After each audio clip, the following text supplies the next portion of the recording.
Mongameli ngokwesiphathele lenkqubo program director mandikhahlele kuwe ndikhahlele isifundisi sonke ngokwenkalo ngenkalo ndithi protocol observed ndingazibizanga zonke izihlalo zasecaweni ndikhahlele ke kuye wonke umnqoba kaThixo ukhoyo kule ndawo ngelikaYesu Kristu igama umfelo wethu amen. Mandicacise ke nkonzo elekekileyo ndingulo wandile kaTsipha olekhankanywe isibini ukhankanywe u-M Tsipha ingwevu endala yalapha ekhaya ifemelini utamncinankuya uba uMolife Fundisi Molife Tsipha ndichwechwile ke ndaya kuye wathi yiyanyana uthethe ndingumntu ke mongameli nenkonzo yonke ongenangqambo ekuthetheni kodwa ndigqwethekile kungoku nje ndifuna ke ndiyithethe loo nto upfront. Ukugqwetheka kwam okokuqala yimeko yokokuba bendizawuxhasa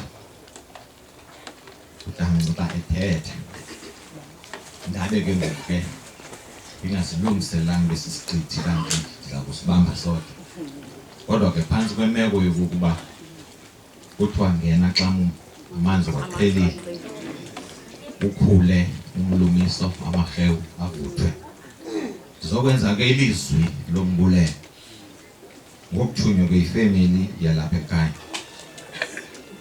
Umazwi ke endiza kuwakuthetha ukubulela ulula.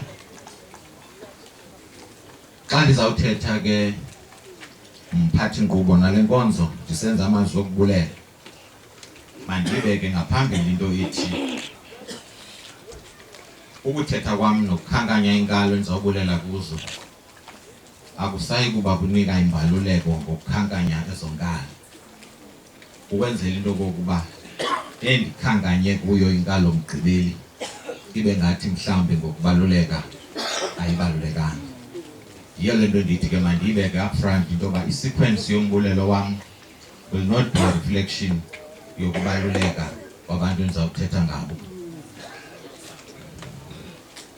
Okokuqala ndinayo inkolelo njengamntwana ozalelwe ecalweni nosesecaweni into yoba masibeke zikaThixo kuqala.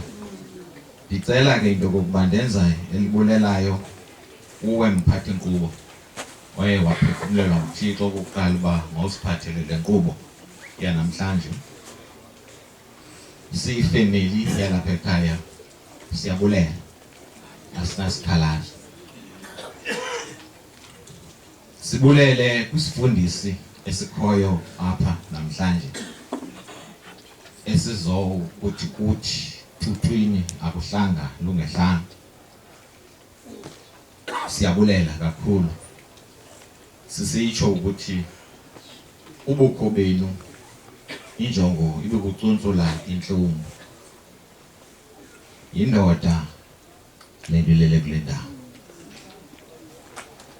Oba ngaba bekusithiwa andinadiscipline yasekhaya endingathethanga kuba siyamazi uba ubongani ebeyintoni kule family, but anizobulelwa ngomnye umntu nizawubulelwa apha kwaTsipha. Kwanyanzeleka uba ke mandiyithathe loo bhanile ndisibulele isifundisi mandilenze elibulelayo enkonzweni ekhonza uMomnce uNomvelisi isociety yakhe eMethodist Church of Southern Africa yaseThobochana. Siyabulela sileli khaya, sibulela nesekethe yecawe yakhe konke ngokuba ngexesha lethu qala okwehla kwesehlo bekhona phakathi kwethu kude kuzoba yile nkonzo kaNancama yanamhlanje. Siyabulela. Asibuleli nje kuphela kwinkonzo yalapha ekhaya, zonke inkonzo, onke amasebe nenkonzo nabathandazi babantwana belikhaya. Siyabulela nivile ubabalwa apha bethetha. Across and outside the borders zalapha kule ndawo sikuyo yaseMnquma, bonke abantu benkonzo abayithumeleyo imithandazo, abanye beza physically ngendlela, siyabulela. Ibulela inkonzo ngokuthetha ngolo hlobo mphathi inkqubo.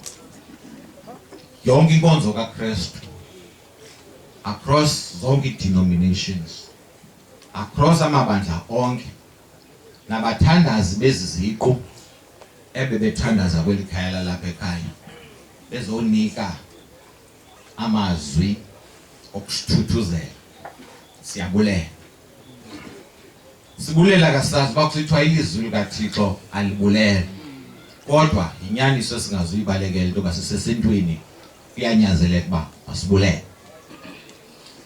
Bonke abakhozi abahlobeneyo nalapha ekhaya siyababulela. Kodwa sele kunjalo bakhona abakhozi endingazuhamba ecaleni ndingabakhankanyanga ngenxa yokusondela kwabo enxebeni. Abakhozi balapho azalwa khona uMomncu noMvelisi inkosikazi kaTamncu Dasayi, ikhaya lakwaJikeka, kuyanyanzeleka uba sibabulele. Ngela xesha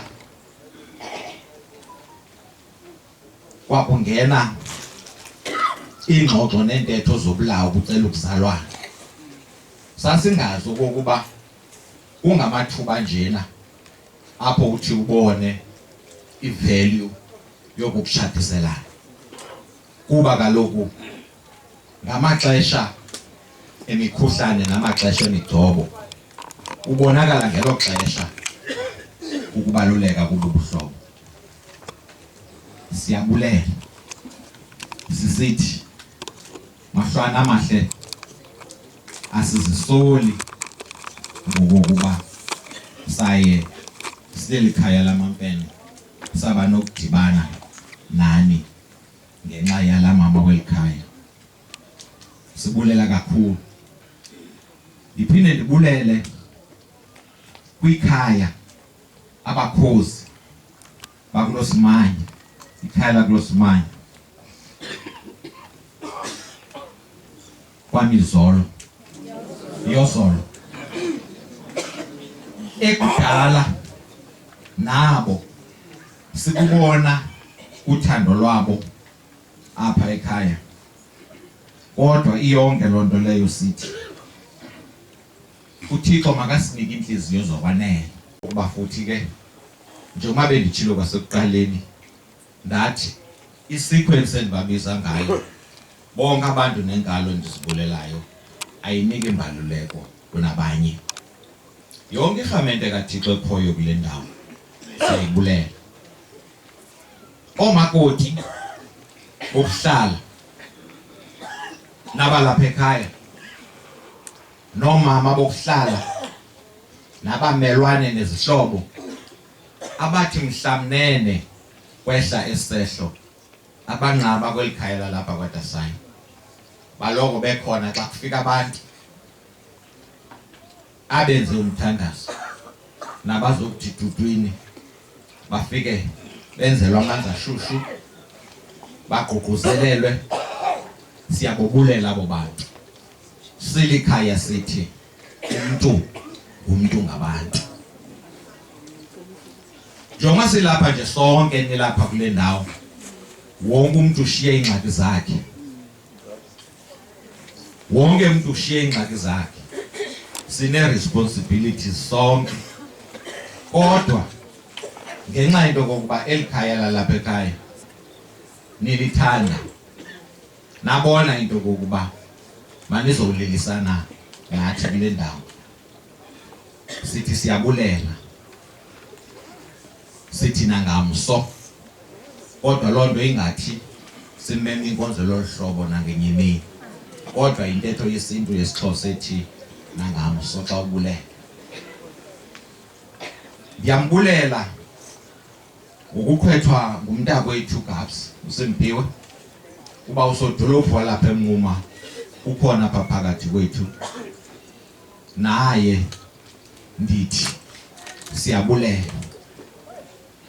Iya kule nto endithi besingazukugqithwa nazinkomo ezithi zona apho kuwe khona enye ziye unika imbeko ziqhube khona.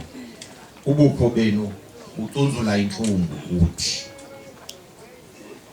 Abafana bokuhlala abakwazileyo nabasoloko xa kunezehlo ezilolu hlobo benoxanduva lokuyokwenza indlu yalowo ubizwe inkosi, siyababulela. Sisithi bafana madoda kokwethu, siyanibulela. uThixo wanganganinika amandla kumaxesha ngamaxesha, kuba umuntu kaThixo akabekwe endle kuyanyanzeleka uba makenzelwe indlu, kuba sonke siyaya kwayiwayo. Siyanibulela bafo bethu.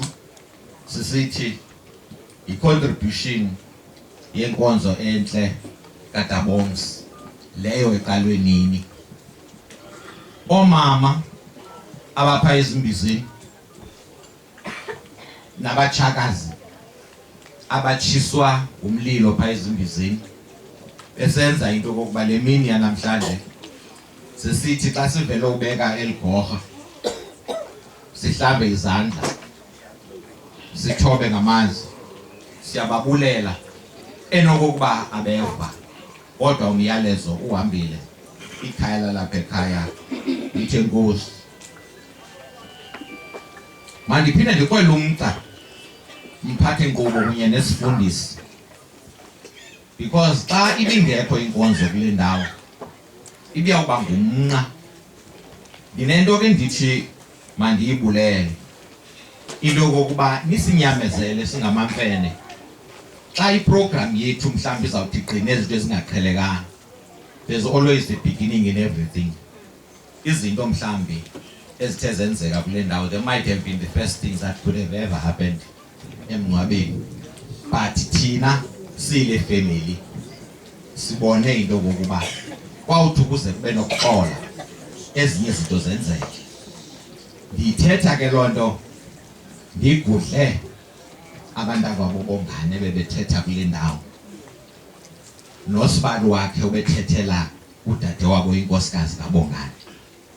It might have been the first time kusenzeka into lolo hlobo, kodwa emiphefumulweni sixolile ngenxa into kokuba ibe ne-blessings zenu ninkonzo.